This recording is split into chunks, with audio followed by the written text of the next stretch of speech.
Right, let's go ahead and kick this off here. We're just going to do a little year in review here at the end of the year. We didn't do a whole lot of like trailer worthy stuff this year. So I am just kind of going to go over a lot of the Unity news that happened this year and a little bit of last year that may have slipped through the cracks that we may not have covered in previous talks. Um, this was also a big year for Unreal as well, but I'm not as familiar with it, so I'll leave that up to an exercise to the user. Check out all the Unreal stuff that happened this year. So this year and late last year, Unity started acquiring um, a lot of studios and a lot of products around the time that their IPO happened when they went public.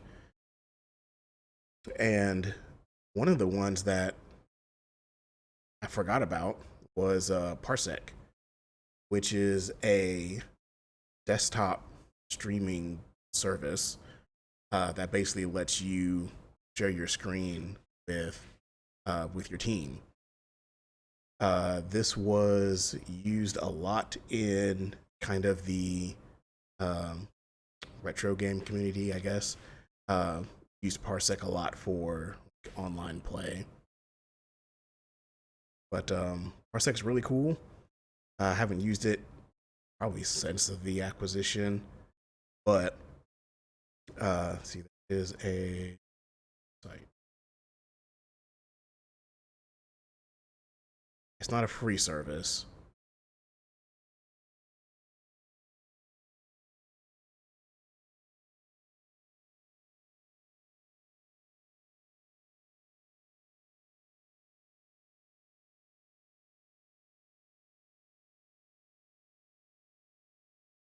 but the latency is actually really impressive.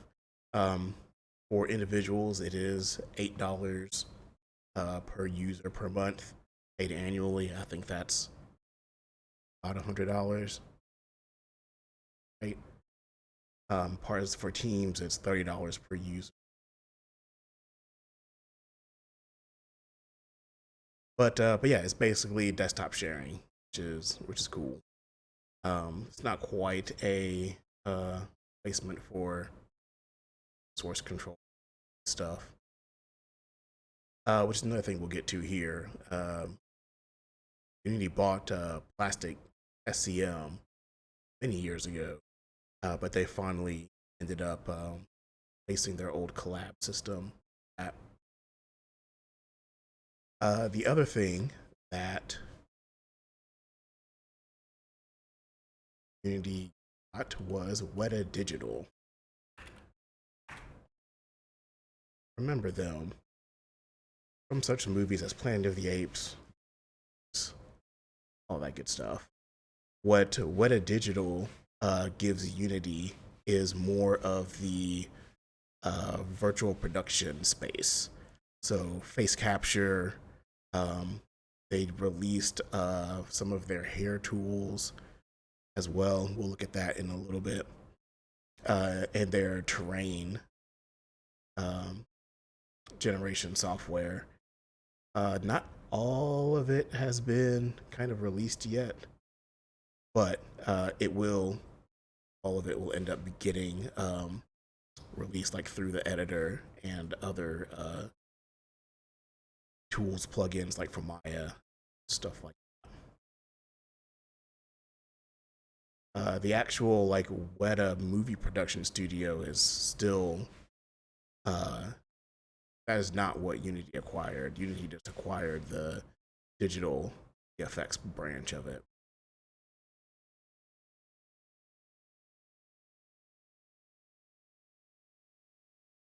And Sync Sketch, which I was not aware existed until recently.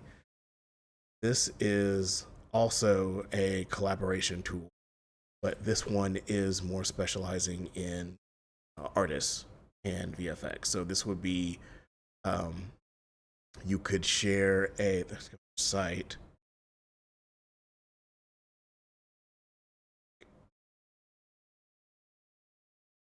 here.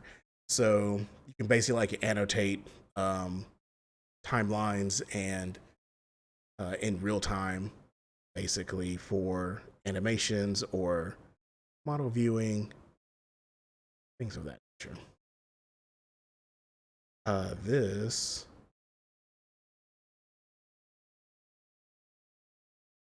it looks to be similar to what Parsec is. You actually have per month to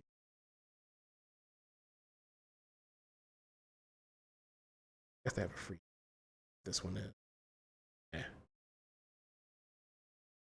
that in the future.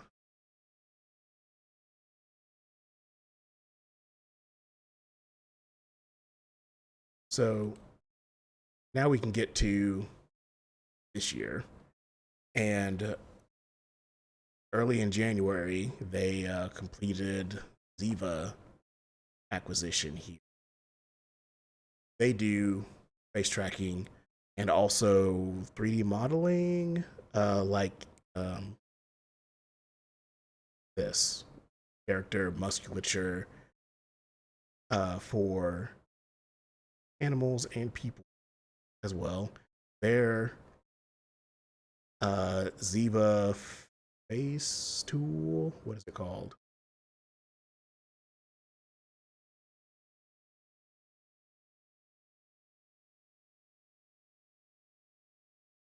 Face trainer.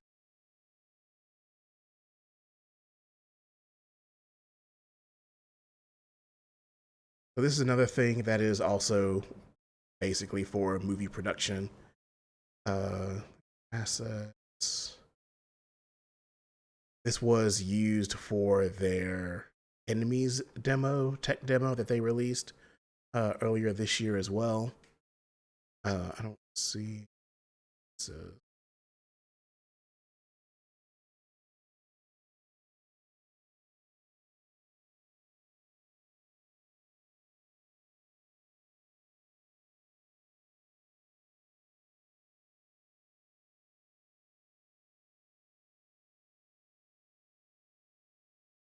so yeah, their tools for the players, but the actual face trainer, because what it's doing is it's using um, AI and machine learning to replicate faces through. I think it's actually they have a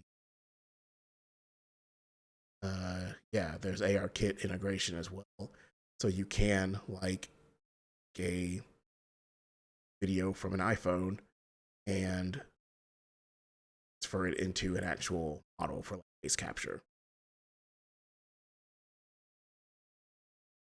And it looks like just you can do a session at a time or a couple of grand, actually get a modeled face and rig.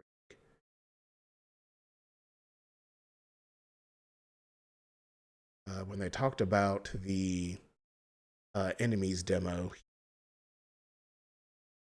we could watch it real.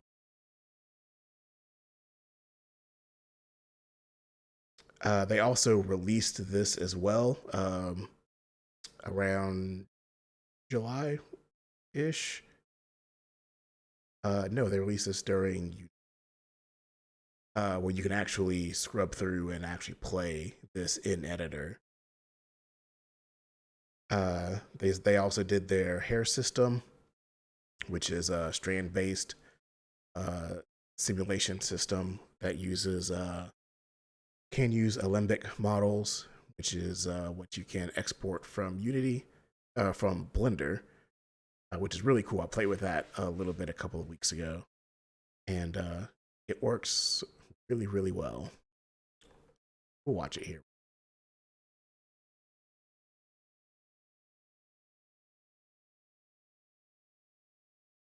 Don't know if you guys can hear this or not.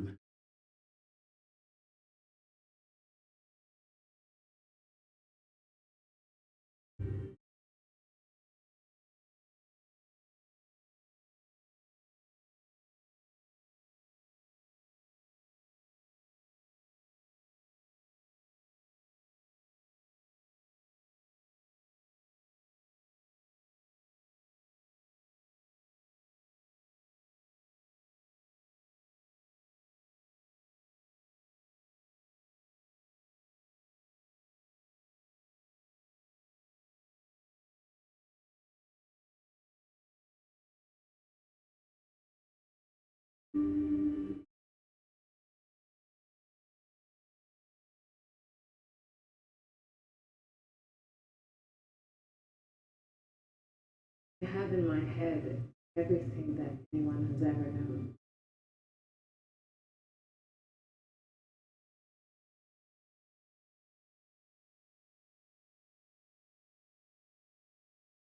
You have in your heart everything anyone has ever felt.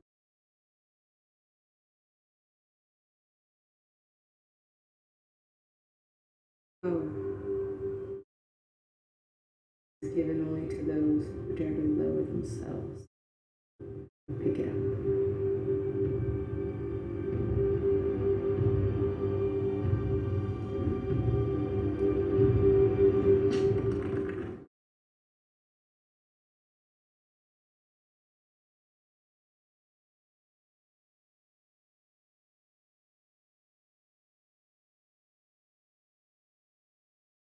So yeah, all that was done in real time in HDRP. With their the lady there was all done with the Ziva face rig and their hair system. It's all on GitHub as well.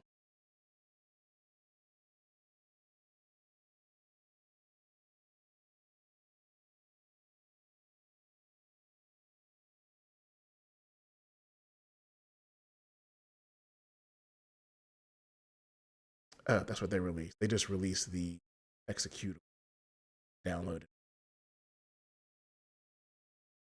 I think if the entire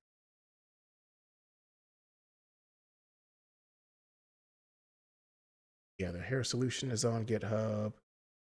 Digital human package is on there, and there's a couple of tutorials how they actually at all can post the links and description of the.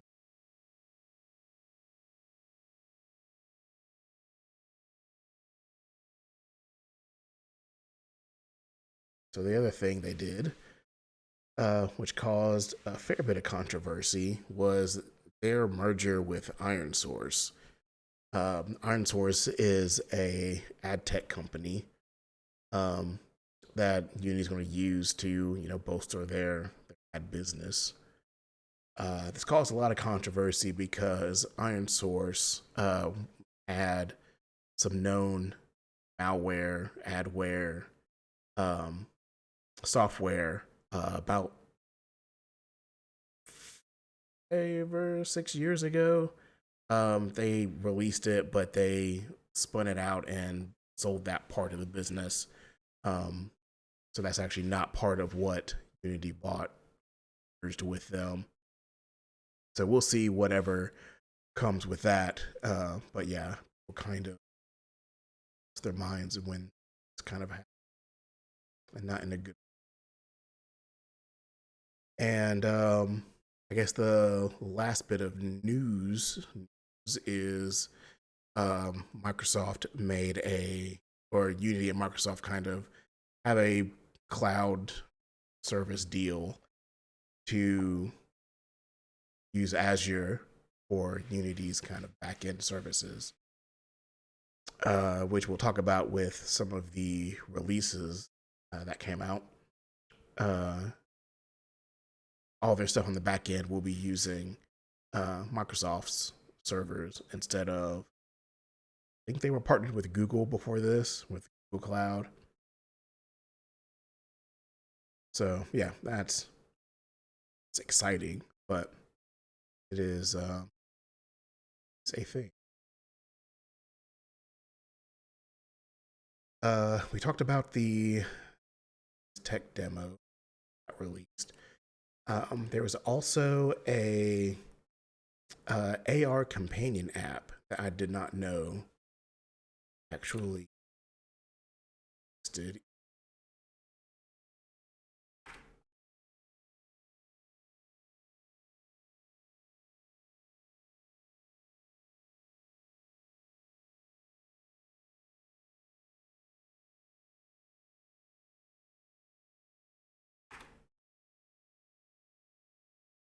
So there's an AR companion app, which is kind of a companion to their Mars system, which is their AR workflow tool. But apparently, this is independent of Mars as well and can just be used with AR. Said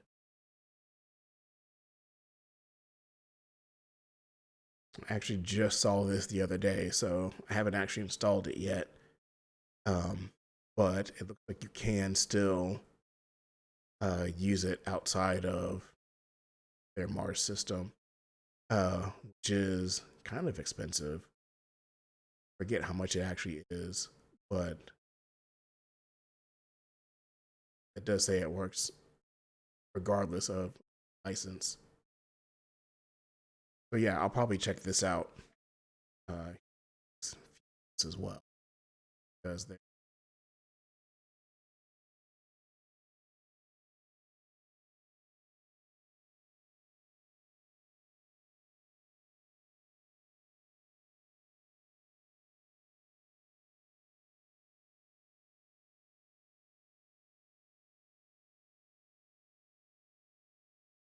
So with their releases, I don't know blog post, but their UI toolkit with the latest Unity version uh, is actually out in a 1.0 version. And actually, with Unity 22.2 here, that just released a few weeks ago, the entire editor is now made with this new toolkit. And this toolkit is, for right now, it is mostly for um, editor functions, editor windows, and panels.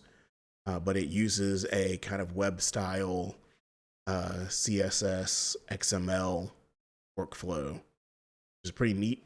It allows you to have some standardized UI and themes that you can swap out on the fly. In the next couple of updates, they're working for getting this UI toolkit to work in the runtime. So all of your in-game UI will also use this workflow as well, which is exciting for all you web developers out there. I believe I did do a kind of show and tell on this, and I don't think much has changed since then. But it is something we will probably come back to.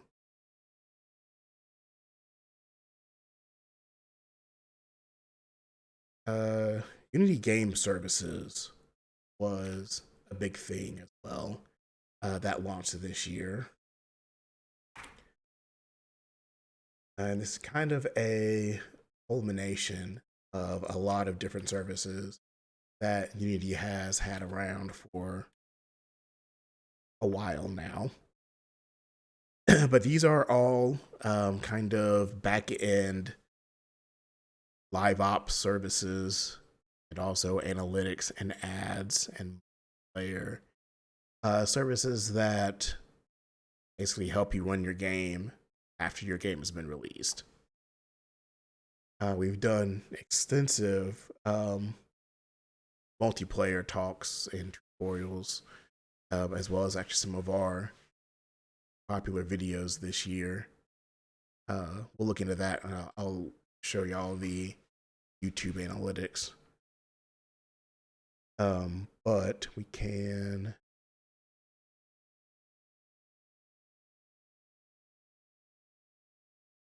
see what some of the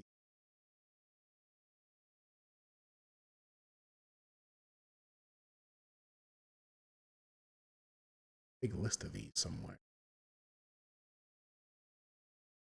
But as you can see here, a lot of the biggest games out there are using their services. Valorant using their Vivox voice chat.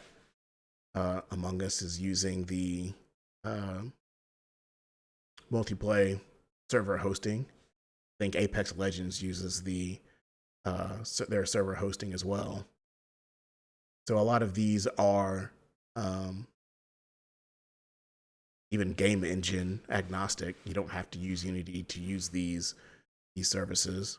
They'll work regardless. Most of these have like a REST API, so you can just pull them even outside of your.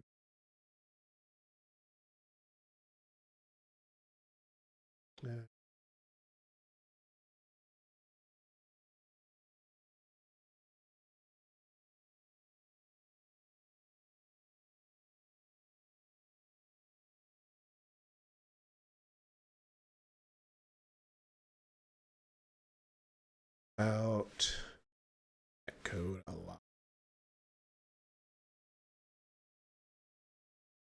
So yeah, I guess like alongside the netcode lease, when it went, it released a number of uh, sample projects as well, and one of them being this multiplayer sample called Root.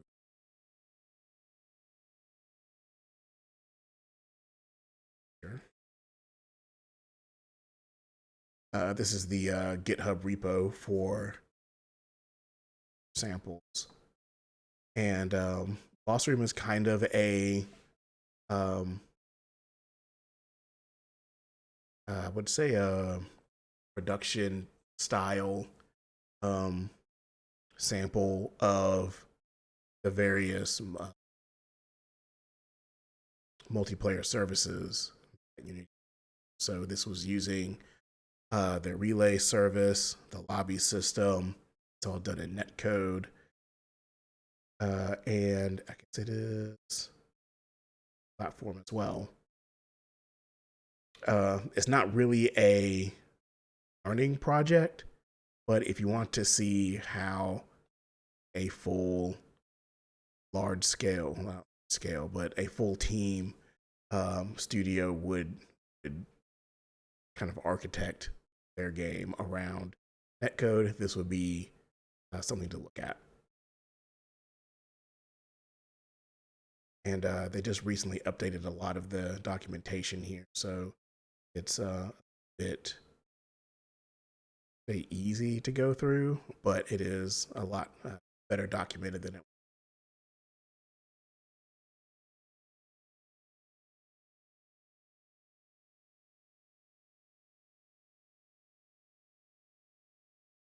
The Unity, one of the services here is their authentication service.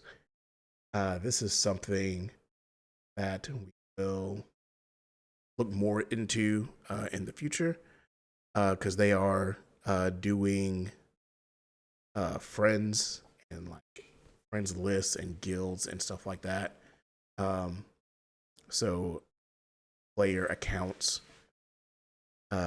will be tied into this as well.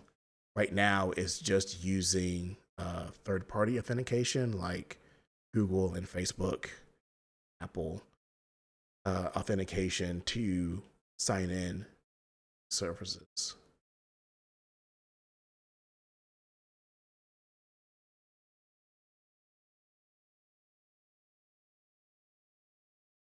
Another sample that I did not notice did this week was one called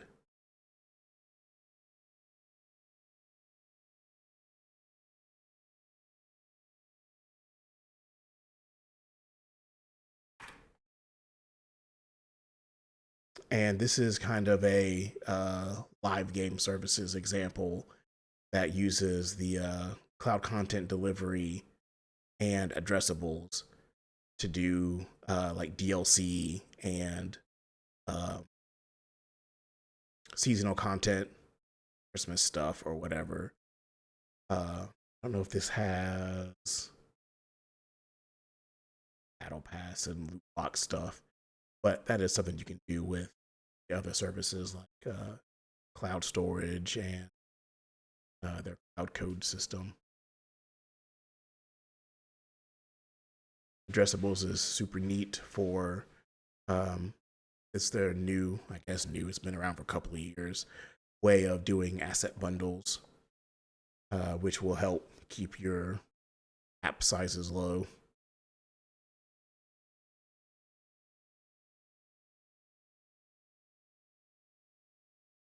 After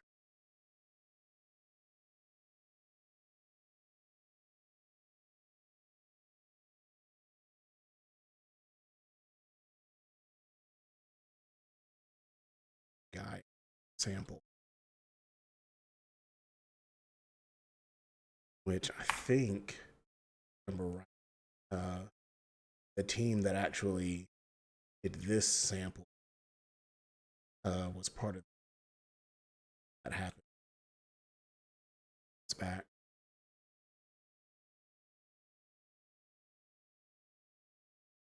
Uh, yeah, this was unfortunate, but this was kind of showing off their new uh, character controller, HDRP. They have a new terrain and water system as well. Got an update. I believe that is 22. All right. But it is just another one to you can tear apart and learn from.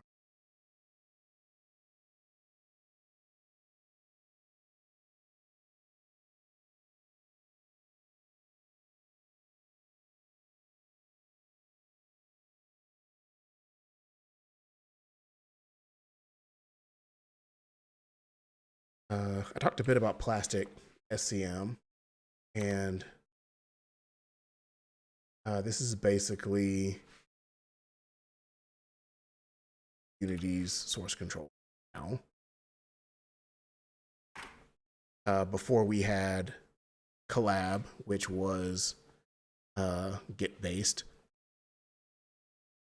and this is it's different, um, but it basically does the same thing as Git and GitHub, and like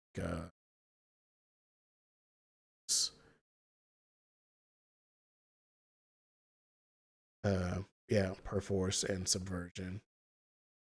But I like it. The only real issue I've come across is that it's harder to uh, make your repos public. So if you wanted to do like a portfolio or whatever, it's a little bit harder. You just basically have to kind of export and then just dump it on Git or what. I don't think there's a that, but that is something that I'm planning to maybe do a deeper dive into plastic SCM, how it works. We'll probably actually might do that for the global game jam happening this month.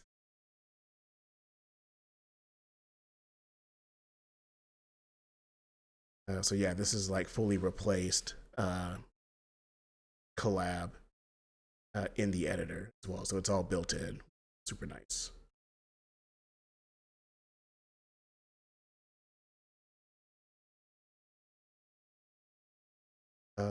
Oh, another demo. It's called what demo called?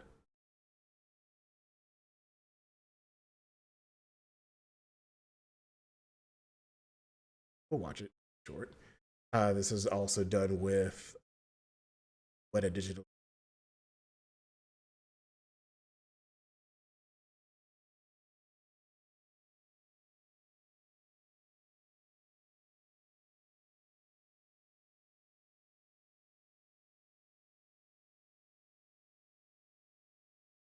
Mm.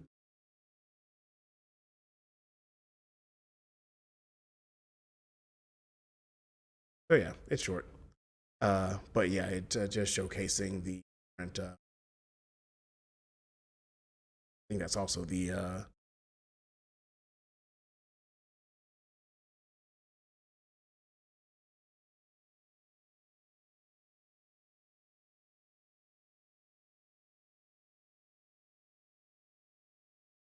now the one of the big trends going on this year is AI and machine learning, and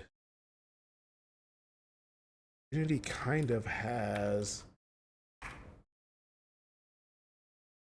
it's actually released or went 1.0 this year, came out, but Unity has its own neural network library called Barracuda. It used to be the ML agents package, and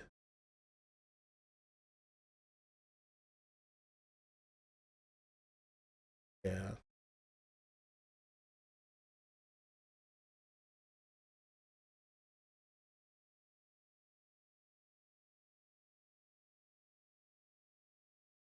yeah.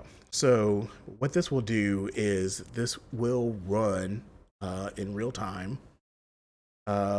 Basically, all of the style transfer, image generating neural networks that you've seen over the last year or so uh, in editor and real time. So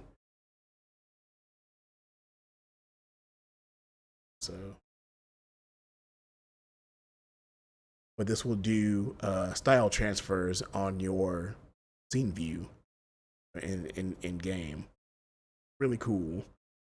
Um, you messed around with this a couple of months back. And it will accept any ONNX network, which is Open Neural Network Exchange, if I remember right. Um, so yeah, that is just going to get better and better as the different models get come out and ported over into this format. Is also related to Barracuda machine learning is the perception, which is their computer vision data set.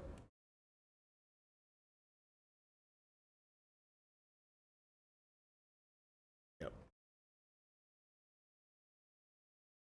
This one is not so much game focused, um, but you will see it. You search. This is a kind of a data set for training AI on different objects in like everyday kind of things. So if you were to have, a robot like, doing shopping for you, this would be what you would uh, train your computer vision on.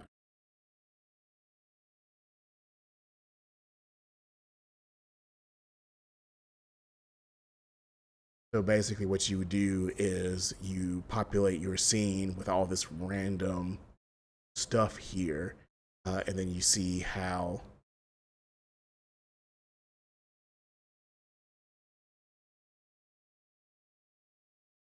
And it's just basically testing how well your model recognizes people and poses, which is really cool.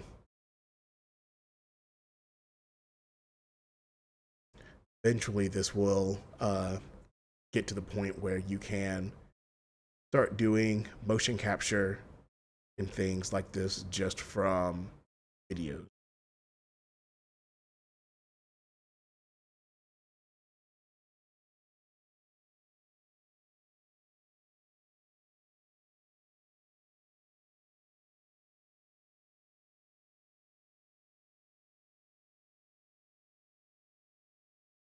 And another thing that got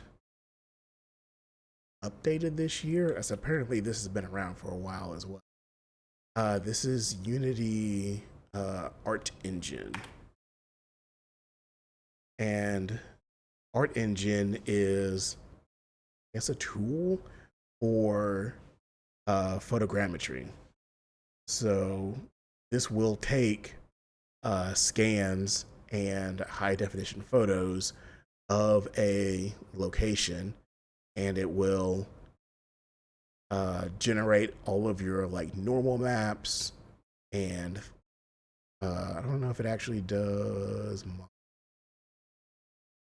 See, can it do? It used to be a standalone app, and I think it is moving into, they're putting out a cloud version that I don't think is actually out yet, but I thought it was interesting because it will do all of um, your map generation stuff out of just photographs, and also you can edit as well. And I guess it's a node-based shader system as well. You can get some cool procedural stuff out. I'm not an artist, so can't tell you too much about how all of this works, but it looked really good.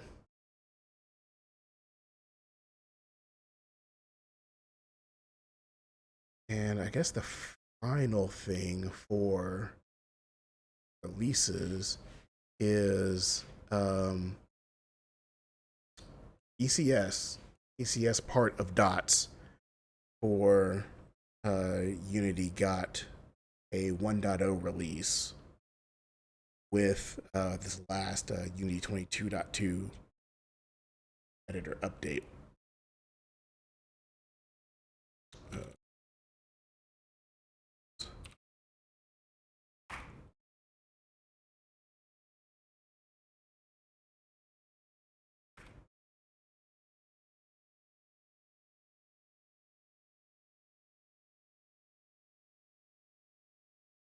Sort.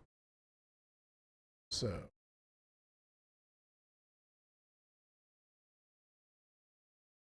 ECS is the edit entity component system, part of the data oriented tech stack, or DOTS.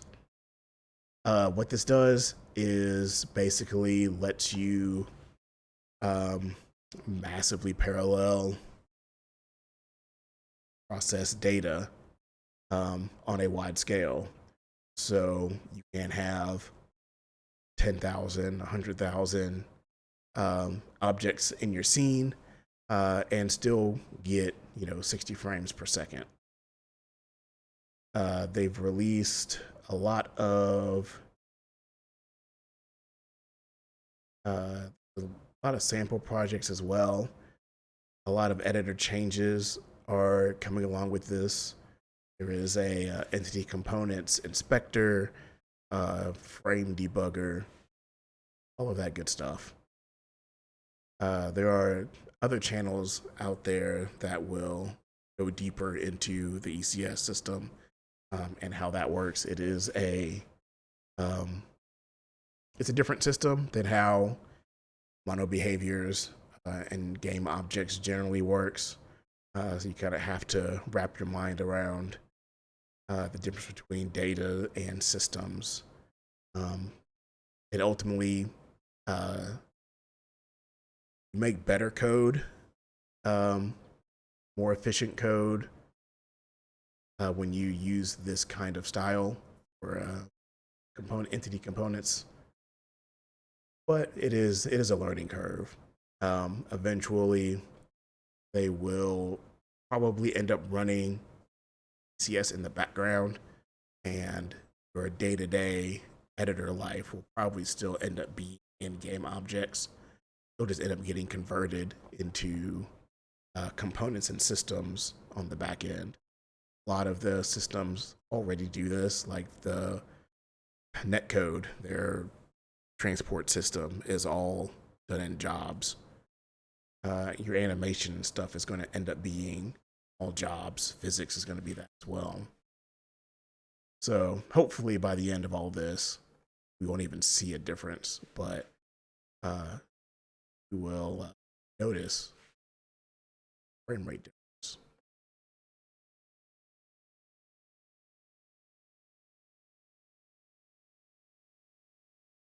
Yeah, I think that's all that came out in regards of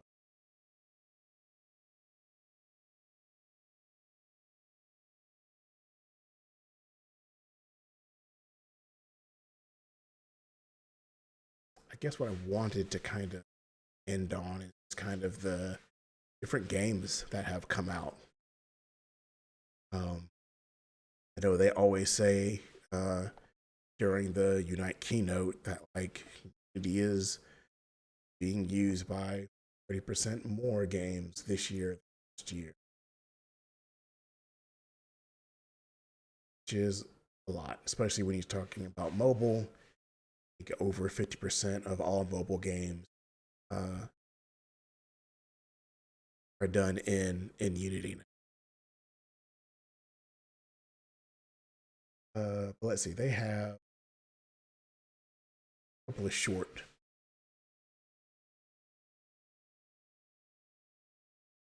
Most of these games you've probably heard and I've known for Unity. Let's see,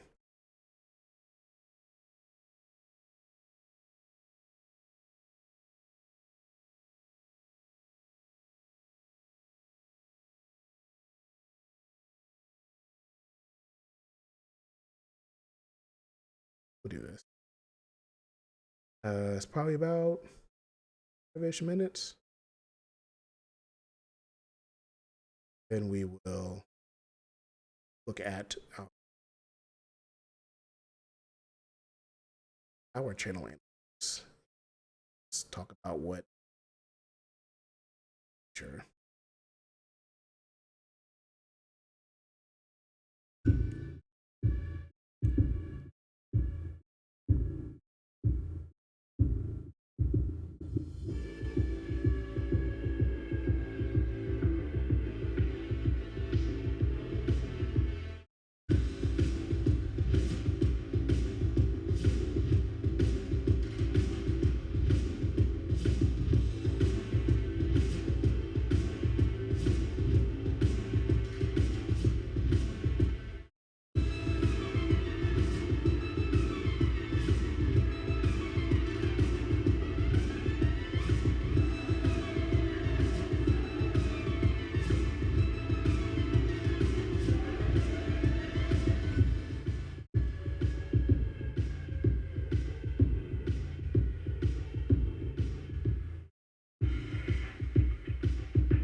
Okay, so that's a good little showing of stuff happening in this year.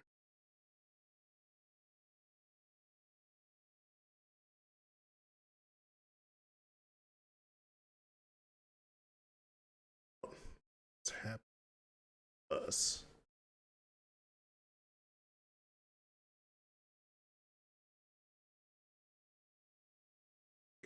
Okay.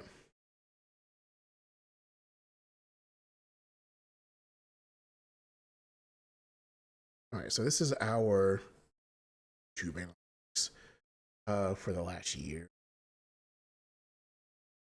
And just to kind of go here, we got a little bit under 1,000 views here and 780 watched. Not bad. Added 19 subscribers.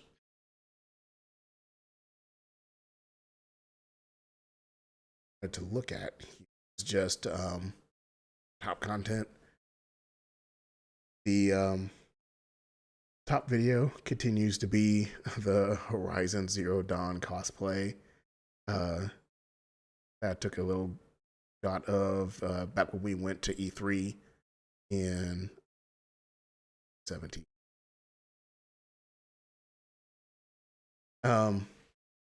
But aside from that, our most watched videos are the multiplayer videos.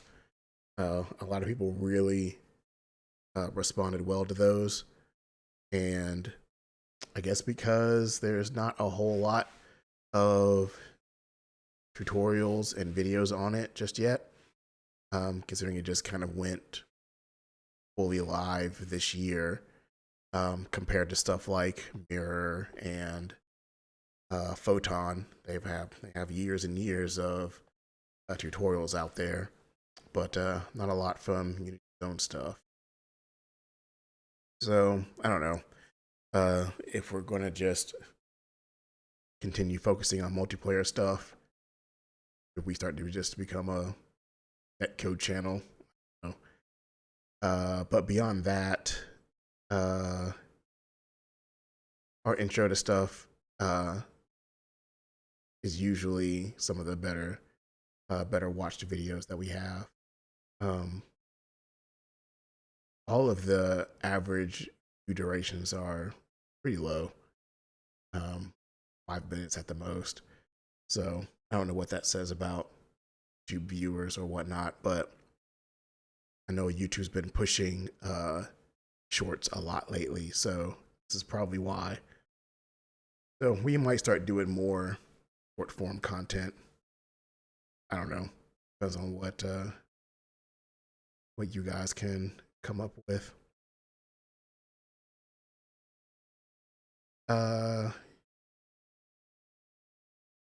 that's actually about it. We kind of hit the almost an hour mark. Pretty good for us.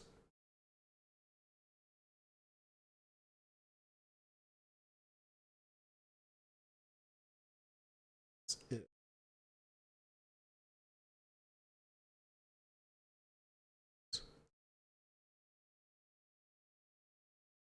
Um, the games that did not get shown is we did show Zenith. Zenith is one of the VR MMOs out there. That was one of the early ECS adopters, and they've had good success with that. The other one is V Rising, which is the vampire isometric survival game that's also using ECS as well. That got pretty popular earlier this year. We ran a server for it for a good few months. Server is still running. But yeah, V Rising also uses ECS. And during the last night conference, there was a talk on how they used it and what they had to do to bend it to their will.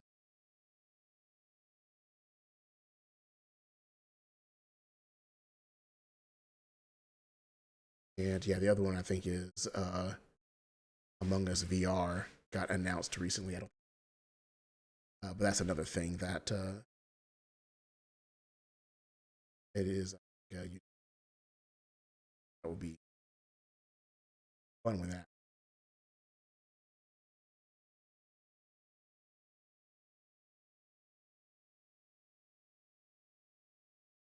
So yeah, I think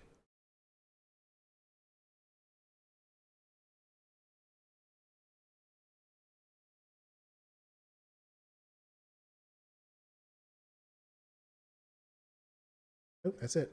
Yeah. So plans for next year. This time, not this time, next month, but Global Game Jam is coming up. So our next talk in a month's time will be a intro to Unity, as is tradition. We'll also start doing some Game Jam prep as well during that time. We will be on site at the University of Memphis in the FedEx building. I believe that is February 30th. Is that Friday?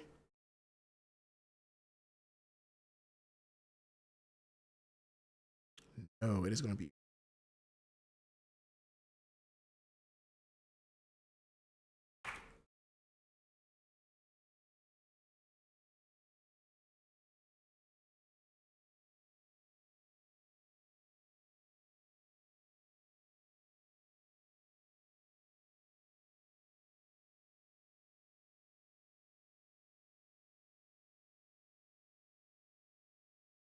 So they are technically starting on January 30th. That is a Monday. Um, we will just be on site for that Friday, which I think is the 3rd. February 3rd through 5th is what we ultimately decided on. So yeah, we'll just be on site. I changed that. We'll be on site that Friday. I don't know if we'll do anything during the week, since the themes and stuff will be announced on that Monday. We could technically form teams beforehand. I don't know. We'll decide. But we're going to be on site for that weekend for sure. Yeah, join us there. We've got a sign up page over on Meetup. And you can also just join.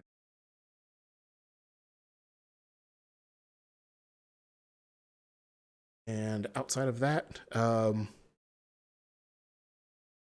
is it. I really want to continue working on multiplayer stuff, VR avatars, like that.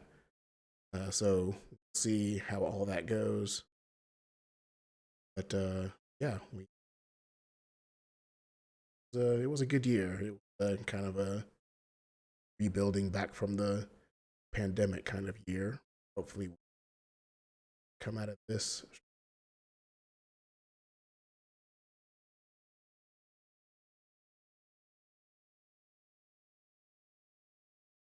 Hey, All right, yo. yo, I just want to say thank you for hosting the year in review. It's been really cool learning, relearning all the stuff that Unity has been through this year because I've forgotten most of it. right, for reals. uh, and I was gonna show my stuff off, but I'm not currently at home at the moment, so I might do it at some other point. Sure, not a But, problem. Yeah, definitely. but Yeah, yeah. hit us up on the Discord, and we will definitely make some room for you.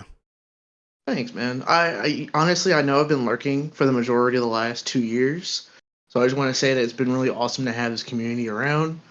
And you guys are like really awesome. I always love looking at what you do and how you do it. Yeah, thanks. Uh, you guys are a huge inspiration to me, and I'm sure all the other game devs who couldn't necessarily make it to the review. Yeah, I appreciate it. So yeah, hopefully we will be doing more stuff. I do more game jams. Ludum Dare happens like 3 times a year. Didn't do a whole lot of that this year either. So hopefully we'll just bounce back from all of that. So yeah, thanks for joining us, and we will see y'all next month. All right, have a good one. Yep. Bye bye.